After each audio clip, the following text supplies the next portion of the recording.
నెల్లూరు జిల్లా ముతుకూరు మండల కేంద్రంలో ఆపరేషన్ సింధూర్తో పాకిస్తాన్పై విరోచిత పోరాటం చేసిన భారత సైనికులకు మద్దతుగా కూటమి నాయకులతో కలిసి తిరంగా ర్యాలీని నిర్వహించారు సర్వేపల్లి ఎమ్మెల్యే సోమిరెడ్డి చంద్రమోహన్ రెడ్డి.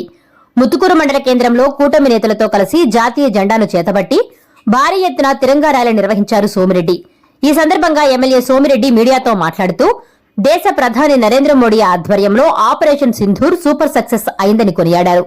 పాకిస్తాన్ కవ్వింపు చర్యల్లో భారత్పై వదిలిన 400 డ్రోన్లు 400 మిసైల్స్ తో తిప్పికొట్టి భారత్ సత్తా చూపించారని అన్నారు.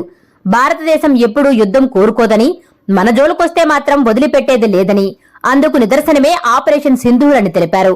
ఆపరేషన్ సింధూర్ పాకిస్తాన్లో టెర్రరిస్టులు 9 స్థావరాలను ధ్వంసం చేయడం జరిగిందని, పాకిస్తాన్లో టెర్రరిస్టులు అంతమయ్యేంత వరకు ఆపరేషన్ సింధూర్ కొనసాగుతూనే ఉంటుందని అన్నారు.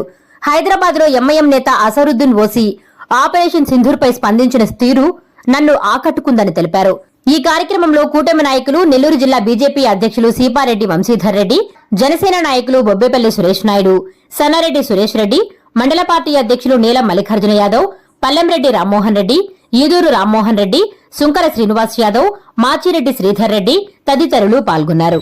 ఆపరేషన్ సింధూర్ పేరుతో ఒక లెసన్ టీచ్ చేసింది మోడీ గారి నాయకత్వం. ఈ దేశ నాయకత్వం పాకిస్తాన్ కి చుక్కలు చూపించింది.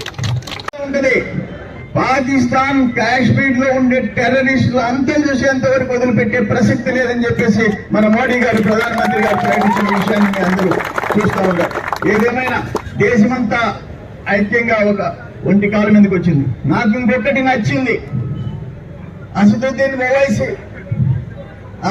ఓవైసీ అప్పుడప్పుడు ఏదో ఒకటి హర్ట్ చేసే మాటలు మాట్లాడుతుంటాడు. నిన్న ఈ పెహల్గాం దాడి తర్వాత ఓవైసీ గారు మాట్లాడింది నన్ను ఆకట్టుకుంది. మేము ఇద్దరం కలిసి శాసనసభలో ఎమ్మెల్యేలుగా పనిచేశాం. నేను మంత్రిగా ఉన్నప్పుడు ఆయన ఎమ్మెల్యేగా ఉన్నారు, వాళ్ళ తమ్ముడు ఎమ్మెల్యేగా ఉన్నాం. బట్ ఈ ఇష్యూలో మాత్రం పాకిస్తాన్ విషయంలో ఆ టెర్రరిస్టులు అంతా చూడాలా, భారతదేశం ఐకమత్యంగా ఉండాలని చెప్పేసి అసదుద్దీన్ ఓవైసీ మాట్లాడిన దాన్ని నేను స్వాగతిస్తున్నానని చెప్పేసి నేను మనం చేస్తున్నాను.